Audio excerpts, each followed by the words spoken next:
Buenas noches a todos y a todas.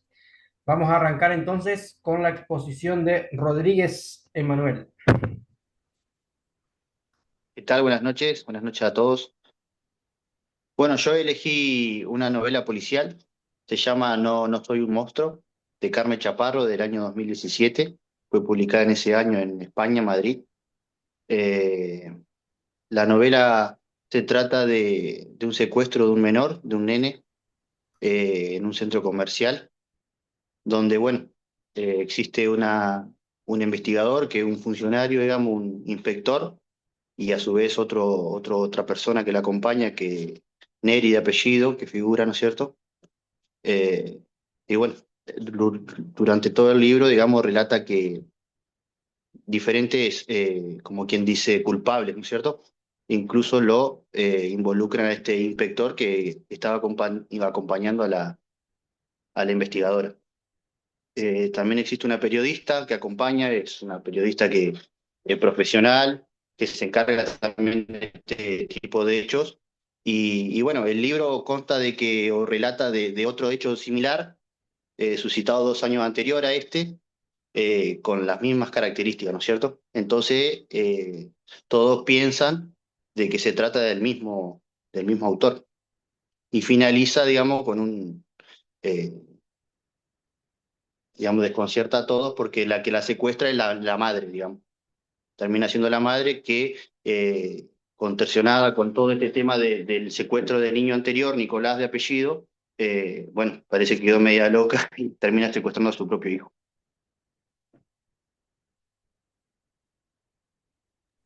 Eso es el libro. La exposición tenía que incluir una lectura. Bien, sí, lo tengo acá, si me permiten. Cualquiera nomás, Lo que usted nos quiera presentar. pues al azar.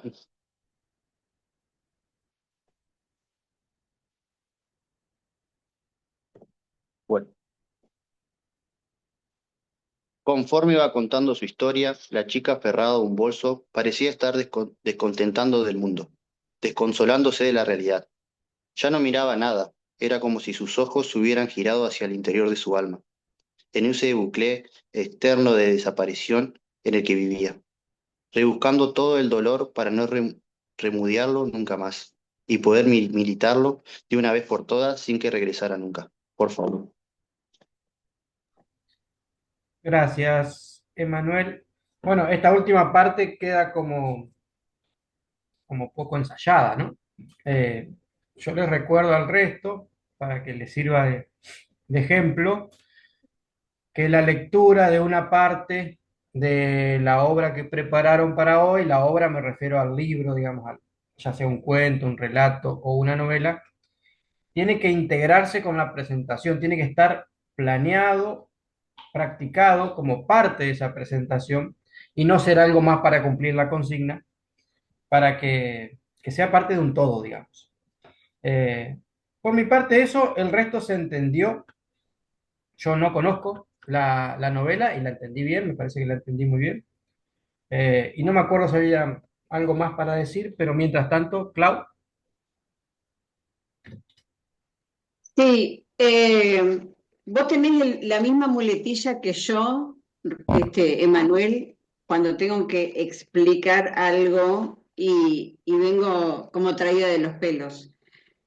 En tu exposición, si vos lo volvés a escuchar, dijiste como 20 veces, digamos, este, que en realidad la muletilla que uno usa y permanentemente mete cuando está diciendo o improvisando algo acerca de un texto, no es un error, digamos, garrafal del cual uno se tiene que agarrar de los pelos y tiene que tratar de sacarlo o tratar de evitarlo o algo así. Lo que sí, lo que hace en general a la emisión de un relato, distrae. Entonces, a la hora de improvisar un relato, comentar algo, yo siempre apelo a buscar dos o tres palabras claves que a mí me hagan hilar ese relato. Eh, siempre a la hora de hablar o de explicar cualquier relato o explicar una historia, apelemos a la simplicidad y a la claridad. De la misma manera en la que, por ejemplo, nosotros tenemos que hacer a la hora de dar una nota en cualquier medio de comunicación cuando tengamos que explicar algún hecho determinado. Simplicidad y claridad sin lenguajes técnicos, de la misma manera que lo podemos hacer ahora, sin necesidad de apelar, de agarrarnos del texto que estamos hablando, de la novela, con los términos que usa quien escribe la novela, comentarlo con nuestras palabras, como decíamos en la clase anterior. Listo, ya me dijiste lo que leíste, ahora contámelo bien, como que si se lo contaras a una vecina con el mate en la mano. Lo más claro y lo más simple posible. El uso de muletillas, esto a nosotros, los que hacemos locución, nos afecta un montón, es muy difícil sacárselas, por eso cuando hablen o cuando relaten algo, cuando comenten algo, siempre escúchense ustedes mismos para tratar de evitar esas muletillas. ¿Se entendió? Claridad, nada más. Muy bien, muchas gracias. Está bien. Gracias, Clau. Coincido con eso. Y ahí me acordé lo que te iba a decir. ¿En qué ciudad ocurre? Oh, Pero no recuerdo. lo dice o capaz que nunca lo dice, no lo sé. Sí, en Madrid, en Madrid, en Madrid. Bien, eso. Que no falten algunos datos más básicos, porque si no te queda la pregunta dando vuelta. Sí, Mm. no, sí fue Eh, en Madrid. Y Bien, un ejercicio antes de que sigas, Elías, para todos en general. Hoy lo comentamos con otros colegas también. La lectura en voz alta y en la lectura en voz alta y entender lo que uno está leyendo. La comprensión de texto es un error gravísimo que tienen los chicos cuando salen de la escuela secundaria en el día de hoy. Que no les pase a ustedes, digamos. muy bien, está aprobado. Emma, Bueno, seguimos. si me disculpan, profe, yo me voy a retirar de la clase. Disculpe a mis compañeros que no lo voy a poder escuchar. Vaya tranquilo. Permiso. Vamos a seguir con Soto. ¿Está Soto? Soto Benítez, Luis. Profe, arranco. Arranque nomás. Bueno, yo elegí una de las tantas aventuras policiales de Sherlock Holmes y el detective Watson. El cuento que yo elegí es La banda de los lunares, la aventura de la banda de los lunares en realidad. Bueno, el cuento está escrito por Arthur Conan Doyle y bueno, cuando lo narra el detective Watson en primera persona, digamos. Trata sobre una joven, Helen Stoner, que, bueno, acude al detective Watson tras la misteriosa muerte de su hermana Julia. Entonces, bueno, cuando el detective agarra el caso, junto a Watson, le empiezan a hacer una serie de preguntas, digamos, y un dato que le llamó la atención fue que ella fue la que la encontró muerta en la habitación de la mansión, y antes de morir, la hermana pronuncia la frase la banda de los lunares, algo totalmente, digamos, fuera, digamos, de la causa de la muerte, digamos, inconcluso. Entonces, bueno, el detective Holmes empieza a investigar el caso y para poder solucionarlo, digamos, y para ver qué era lo que pasaba, él va a la casa, a la mansión, digamos, donde sucedió el hecho. Y bueno, descubre de que el autor de la muerte, digamos, de la hermana había sido el padrastro de ella, un doctor, Grimsby Roylott, que había usado una serpiente venenosa. Como esa serpiente no era oriunda de ahí de Reino Unido, nunca lo habían descubierto, digamos, en la causa de la muerte. Supuestamente la causa, digamos, por la que el padre las quería matar era porque cuando la hermana de Helen se iba a casar, ella podía reclamar parte de la herencia. Y en base sería ese, digamos, el cuento que yo elegí.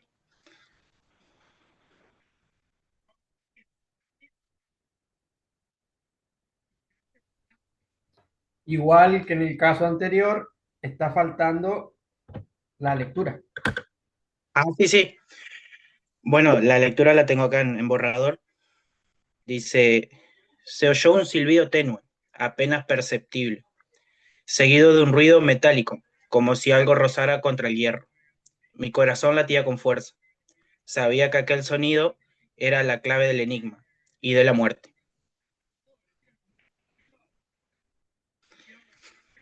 Ese el fragmento que yo elegí, digamos, lo elegí porque cuando la chica, esta Helen, le comenta todo lo que había pasado previo a la muerte de la hermana, hace alusión al silbido y al ruido metálico. Y bueno, después en una conclusión, digamos, que saqué yo también era, por ahí si interesa, ¿no? Es que, bueno, que también da un ejemplo de las deducciones que por ahí sacamos nosotros al escuchar una primera versión. Porque en una parte del cuento también Holmes le dice a Watson de que él desconfiaba de que eran una banda de gitanos que el padre albergaba ahí en el terreno de la mansión. Y después terminó siendo un animal prácticamente el autor de la muerte. Bueno, las correcciones son similares al caso de Manuel Rodríguez. Eh, la lectura tiene que estar preparada porque tiene que ser parte de la presentación.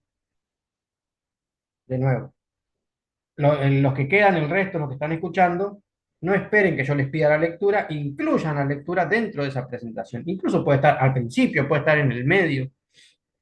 Falta que se note, digamos, hay una preparación, un diseño de esa presentación, un pensamiento por detrás de cómo lo quisieron armar. Eh, Eso por un lado, por el otro, las muletillas, que las acaba de decir Claudia, hiciste el digamos, el digamos, el digamos a cada rato, pero bueno, eh, a todos nos pasa eso. El tema es que lo acaba de decir, como que hay que tratar de escucharse lo que uno está diciendo y tratar de controlar algunas cosas. El resto está bien, me parece que se entiende, que lo pudiste exponer, está resuelto y estás aprobado. Clau, Bueno, pónganle onda, chicos, a la lectura, sí, romanticismo, total, estamos acá, no nos ve nadie, estamos nosotros, relájense. Ojalá pudiéramos hacer esto presencialmente para poder tener un contacto un poco más empático así entre nosotros. Pero, por ejemplo, escuchen, para que me voy a poner los lentes, que no sé dónde los dejé, acá, porque hasta ahora tengo la vista un poco cansada. Adelante, Faustino, mi sobrinito está por acá atrás. Bueno, mi amor, vaya y deja en la cocina. Gracias, perdón, una cuestión doméstica. Tal vez María Luisa y Sarita llegaron a sentirse perdidas momentos antes de su muerte. Pero Andrea Dane estaba dormida cuando la apuñalaron, el 16 de noviembre de 1986. Ese sábado había sido parecido a otro sábado desde hace un año y medio, cuando se puso de novia con Eduardo. Había terminado bastante más temprano, sin ir a un baile ni a un motel como otras veces. El lunes siguiente, Andrea tendría su primer examen final en el profesorado de psicología que había comenzado a cursar ese año. Estaba nerviosa, insegura, y prefirió acostarse temprano y estudiar un rato en la cama en vez de salir con su novia. Es decir, lo que yo quiero decir con esto es que le pongamos un poquitito más de pasión al relato y meternos dentro mismo de la novela. Esto que acabo de leer, o del cuento, yo se los recomiendo. Se llama Chicas Muertas, es un libro de Selva Almada que se presentó, no, que se vendió esta semana que pasó en la Feria del Libro acá. ¿Se acuerda que les había comentado que íbamos a ir y demás, y que había muchos colegas de ustedes? Se los recomiendo, búsquenlo porque trae 4 casos de femicidio, 3 de femicidio en distintos lugares del país. El relato está bueno, dicen que no es de los mejores libros de Selva Almada, pero se los recomiendo para un tipo de lectura que tiene que ver con el trabajo de ustedes. Y también tiene que ver con lo que pueden leer, aunque sea de una página, agarren un parrafito de 4 hojas y léanlo en voz alta y pregúntense si entendieron lo que dijeron. Nada más, es un ejercicio para que ustedes puedan meterle un poco de comprensión de textos también, que es una de las cosas, reitero, que más está encareciendo a la gente que estudia en las universidades y en las escuelas secundarias también. Pero está muy bien, Luis, ¿eh? Está bien, está bien. Brian Duré Barbosa, seguís.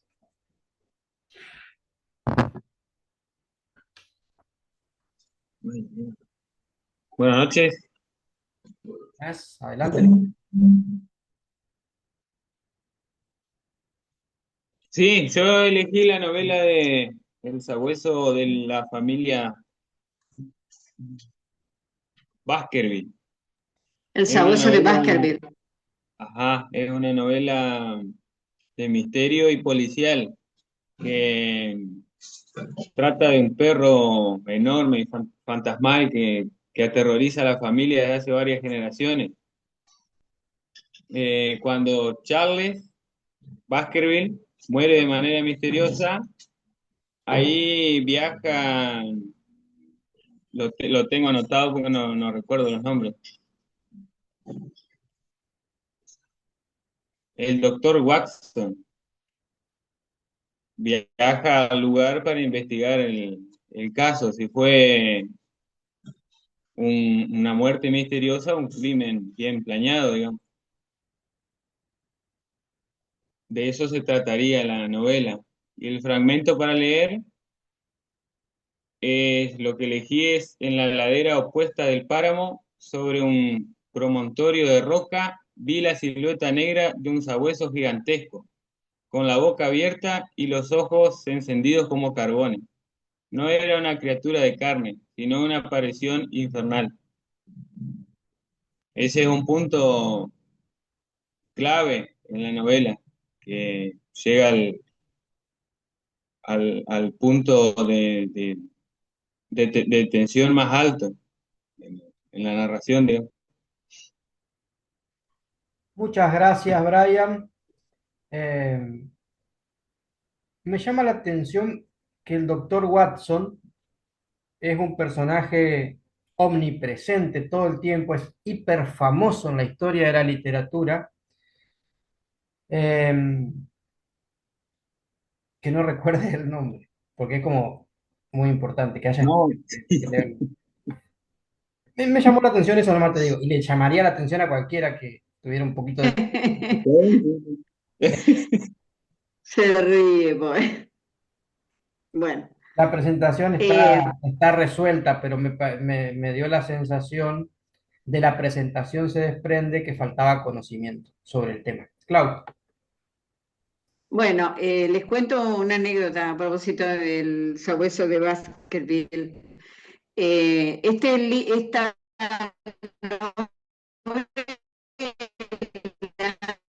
es la primera novela que te enseñan. ¿De quién es el autor del sabueso de Baskerville?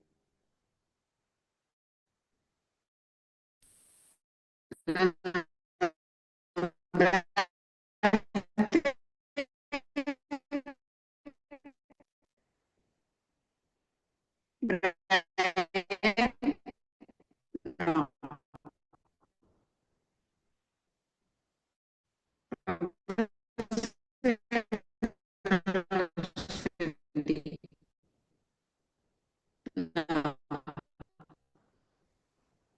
Bueno, ahí, es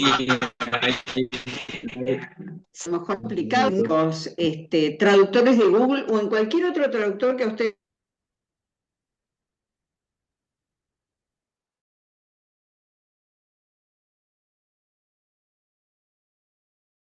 les parezca bien. Hay un montón de traductores en el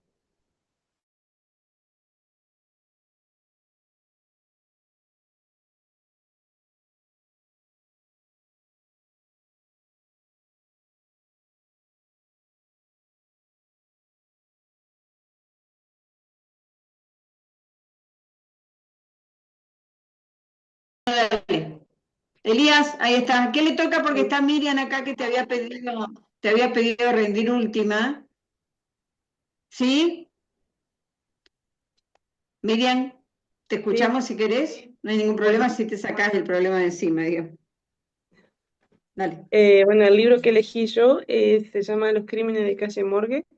Fue publicado en el año 1841, escrito por Edgar Allan Poe, y fue considerado el primer relato policial moderno de la literatura. Bueno, la historia es del asesinato de dos mujeres, madre e hija, en calle Morgue, en París.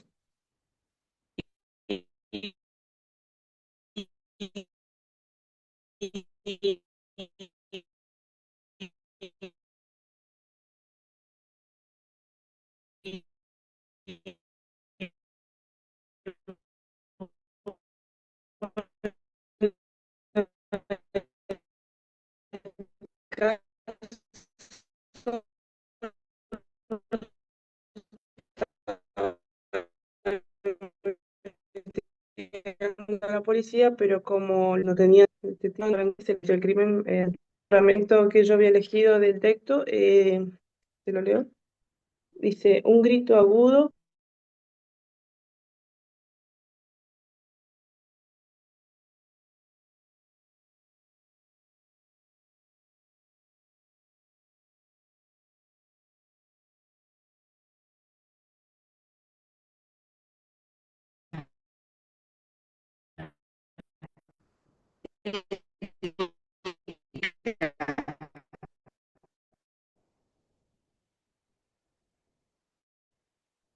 Bueno,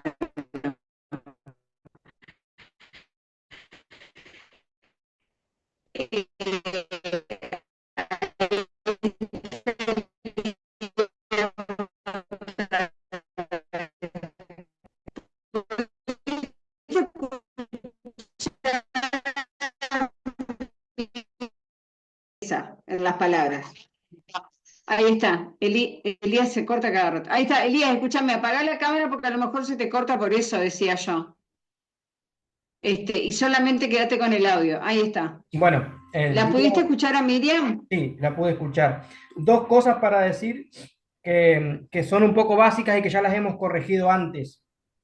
Bueno, una es la pronunciación, capaz que ya lo dijiste, eso no te escuché, Clau, la pronunciación de Edgar Allan Poe, que es hiper recontra conocido y que acá se ha expuesto 10 veces. Es como que el nombre ya te lo tenés que saber. Edgar Allan Poe y no Poe, porque es muy, muy, muy famoso. Es como errarle en el nombre, no sé. Después, eh, los crímenes de la calle Morgue, que también han sido expuestos varias veces, me parece que se entendió bien el argumento para mí, pero este error se lo he corregido en todas las presentaciones. No tienen que decir, bueno, y ahora esta es la parte que yo elegí para leer, porque se pierde la magia y se ven los hilos. Ustedes tienen que prepararlo como parte de la presentación, tiene que ser más natural. En el medio de que vienen contando de qué trata, tienen que simplemente leer una parte. Es solamente eso. Sí, yo le decía a Miriam, como les digo al resto de los que están, que todavía no hayan leído, que para poder que el mensaje sea decodificado, como lo hemos dicho en varias oportunidades, es necesario locutar con expresión o hablar con expresión o hablar entendiendo lo que uno está diciendo y ponerle garra y onda y ser lo más naturales y lo más sueltos posible. Uno cuanto mayor naturalidad y menos enredado sea el momento de hacer una explicación, el mensaje va a llegar mucho más rápido, va a ser más claro y el que está del otro lado nos va a entender.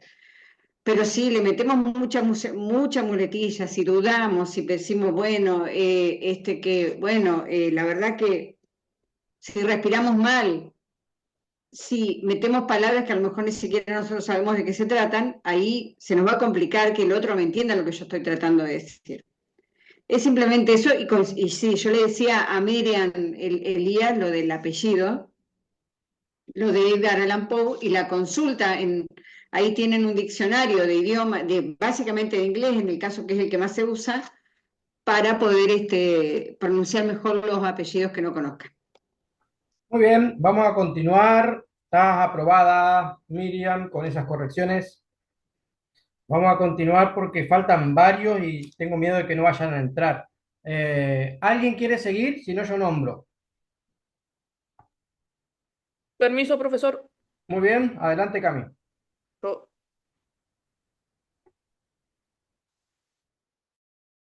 Bueno, yo voy a Ricardo Piglia, una novela de género policial. Esta novela tiene el distintivo que tiene diferentes relatos en cada capítulo. No están entrelazados entre sí, así que yo voy a hablar de la música, que es el primer relato de la novela. En este relato nos cuenta, nos encontramos con el comisario en situación de retiro, pero que recibe un llamado de un abogado de oficio donde le dice que necesita la ayuda porque tienen un caso donde involucra a una persona croata, que lo involucran a él en un asesinato de una camarera. El hecho es así, el muchacho estaba en un bar y aparece una chica muerta y él era el único que estaba ahí. Y lo culpan a él y no hay forma de comunicarse con él porque no hay un traductor. Esto pasó en el sur, el detective va hasta la cárcel donde está el croata y se intenta comunicar con él. No puede. Entonces el comisario encuentra una forma de comunicarse y es a través por dibujo. En una parte del texto, bueno, dice, el yugoslavo habló un rato en croata. Crox lo escuchó con atención, como si lo comprendiera. Después sacó un papel y lápiz y con señales le pidió que dibujara la escena. El primer cuadro hizo unas rayas y había que imaginar por el birrete que era un marinero sentado en una mesa con dos mujeres, a lo que le había dibujado con unas melenas, varias botellas, Nina y Rafael, pensó Cross. De esta manera, Kroc se comunicó con él y el croata le explicó que, bueno, que a él lo habían desmayado antes y cuando él se despertó se encontró con la camarera que ya estaba muerta. 5 años después, en España, detienen a dos argentinos y quienes confesaron la muerte de la camarera y el croata quedó libre. Muy bien, una sola pregunta, Cami. ¿Es una historia real? ¿Es periodismo? No, es una novela y la novela es basada en diferentes años. Esta, si no me equivoco, es de 1976, algo, si no me equivoco, y va pasando. Este relato nos habla de un detective Cross de retirado, sin embargo, en el capítulo 2 nos habla de uno que está en servicio. Ningún capítulo está entrelazado entre sí, pero porque son relatos independientes en cada novela. Muy bien. Una corrección a tu favor es que integraste, por fin, por primera vez en todas las presentaciones, integraste la lectura como parte de la presentación. Eso es lo que estamos queriendo. El resto se comprendió. Seguramente hay varias cosas que Clau quiere corregir.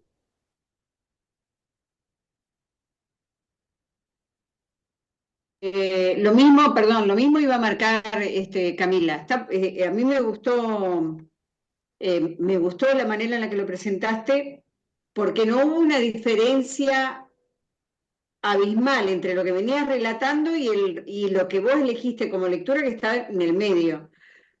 Mientras vos comentabas lo que habías leído, yo decía, cualquier parecido con la realidad es pura coincidencia. Fíjate si no, es como que si fuera una historia de ayer o de antes de ayer, ¿no? Muy parecida a lo que habitualmente Sí. ocurre en los casos policiales y judiciales que ustedes seguramente deben tener conocimiento, pero está muy bien. Estaba buscando, ¿de qué libro es ese cuento? Los casos del Camilo, detective Crocs se llama en la novela. los ca- Ajá. Publicada en el 2018 en Barcelona. Ujú, ujú.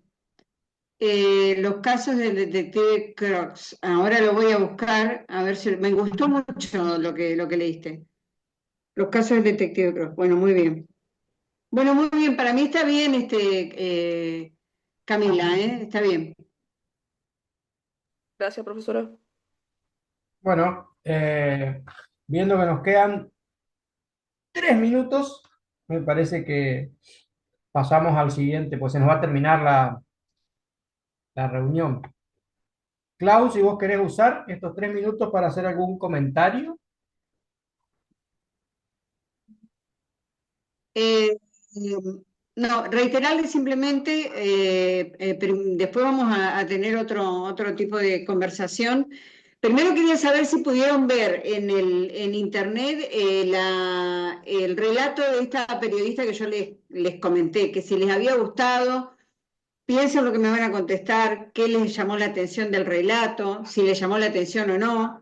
Y segundo, comentarles que el 4 de septiembre tenemos una charla con Sebastián Domenech, que ya lo habíamos comentado, ya le vamos a confirmar bien ahora, y le van a llegar todos los datos para que puedan participar de este conversatorio en el que vamos a estar Elías y yo dirigiéndolo para el resto de las comisiones, las 3 comisiones que forman parte del lenguaje y comunicación. Después, en un ratito, quedan 2 minutos nada más, podríamos terminar, si vos querés ahora, así podemos rápidamente venir al próximo. Les vamos a comentar de un hecho que ocurrió y qué fue lo que pasó, del cual estuve ahí haciendo algunas averiguaciones, y qué es lo que pasa con este tema de la policía, la comunicación y cuando hay problemas, digamos, con el tema de los efectivos policiales, los vecinos, y qué inconveniente hubo en un caso que ocurrió la semana pasada que nadie se enteró, así que lo vamos a comentar acá. Elías, Nada por mí. Solo me preocupa que vayan a entrar los 6 que quedan todavía. Así que ¿quiénes quedan? seamos expeditivos. Quedan Ferreira, Abercorn, Espinosa, Romero, Acosta, Cabrera. ¿No nombré a alguien que falte? ¿Está todo bien? ¿Todo en orden? Con Acosta, Ferreira, Espinosa, Romero, Cabrera. Espinosa, Romero y Cabrera. Bueno, yo por las dudas tengas algún inconveniente para entrar para poder evaluarlo. Si querés, terminamos esta clase ahora, un ratito antes, y preparamos la otra. Sí, bueno, Quedan 30 segundos. bueno, digo rápidamente que nos quedan muy pocas clases. Fíjense que estamos a un mes de la finalización de la diplomatura de este año, digamos, lectivo. Por lo tanto, las clases que vamos a tener son una o dos, lo de Domenech y alguna otra, ya para contarles las condiciones finales, los trabajos finales, y si hay alguien en situación que esté ahí como en el límite y haya algún recuperatorio. Pero en general todos vienen para probar.